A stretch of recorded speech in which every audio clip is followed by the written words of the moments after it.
Bonjour à tous et bienvenue dans cette nouvelle vidéo Do It Yourself post-vacances. J'espère que vous avez la forme et que vous avez pu profiter de votre été qui n'est pas terminé, qui d'ailleurs n'a pas réellement commencé en Belgique parce qu'il fait pas très beau. Voilà, j'espère qu'il fait meilleur chez vous. J'ai pris un petit peu plus de temps avant de revenir sur YouTube et là je suis juste trop contente qu'on se retrouve dans cette vidéo sur le thème de la Fimo. Alors la pâte Fimo ou la pâte polymère, c'est quelque chose que j'ai découvert il n'y a pas très longtemps et que j'adore travailler parce que c'est très facile à travailler, ça demande pas beaucoup d'outils et on peut faire des trucs vraiment super avec. Alors aujourd'hui dans cette vidéo j'ai créé deux petits do it yourself déco. Alors l'un des deux do it yourself, c'est un do it yourself que j'avais très besoin à la maison parce que je n'en avais plus, on avait perdu un de nos deux coquetiers donc on en a plus qu'un et on mange très souvent des œufs le week-end, donc je me suis dit au lieu d'en racheter un je vais essayer d'en faire un sympa moi-même, donc j'espère qu'il vous plaira. Alors sans plus attendre, c'est parti pour les do it yourself.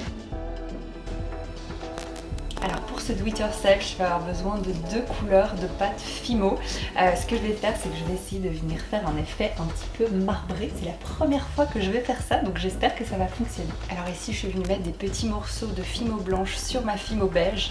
Je vais venir la chauffer dans mes mains, comme d'habitude, pour la rendre un petit peu malaxante. On va venir la tordre pour que les deux couleurs se mélangent entre elles et fassent un joli effet marbré. Voilà, ça y est, j'ai fini de la malaxer. Maintenant, je suis venue faire une boule et je vais venir l'aplatir pour former un long boudin. Et je viens aplatir ça avec un objet plat comme un livre ou un plateau. Quelque chose de plat, ça nous permettra d'avoir un boudin vachement plus régulier. Voilà, j'ai mes deux boudins de la même taille, on dirait un petit peu des grisinis, ça me donne faim tout ça.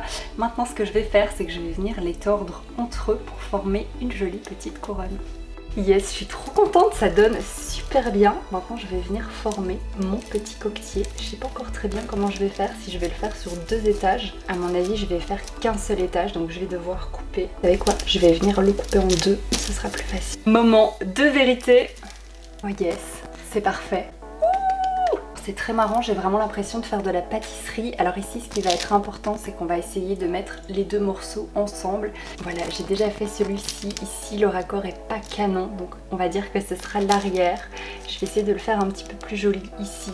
Et si ça tient pas, je viendrai les coller avec la colle époxy. Ce que j'ai fait, c'est que je suis venue faire des petits coups au couteau juste ici, sur les deux bords. Et je vais ensuite les fixer ensemble. Et alors je vais prendre un outil arrondi comme ici et je vais simplement venir faire la jointure entre les deux. Maintenant je vais passer tout ça au four, donc comme d'hab, à 110 pendant 30 minutes.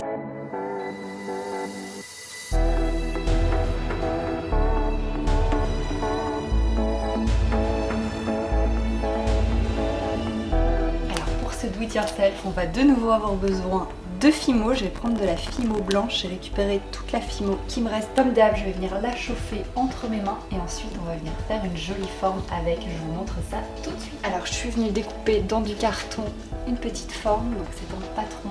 C'est la forme qui va m'aider à faire ma découpe dans la Fimo tout à l'heure.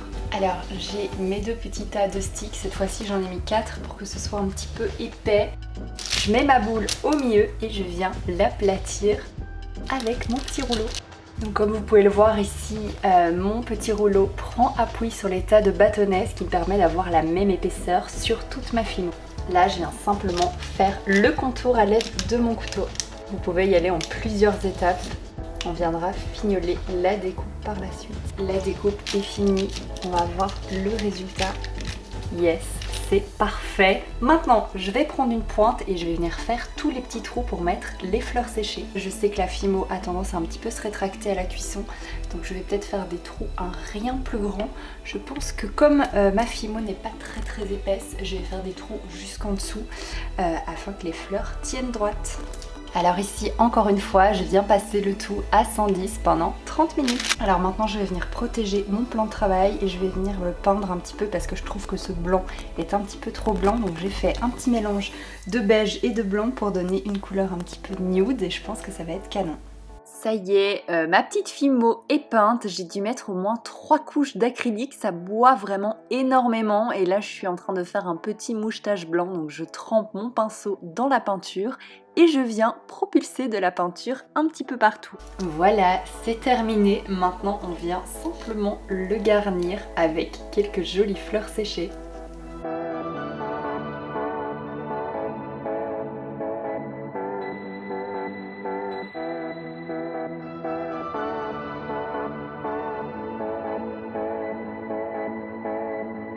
Voilà, c'est nouveau, très facile. Dites-moi de nouveau en commentaire lequel de ces deux do it yourself vous avez préféré.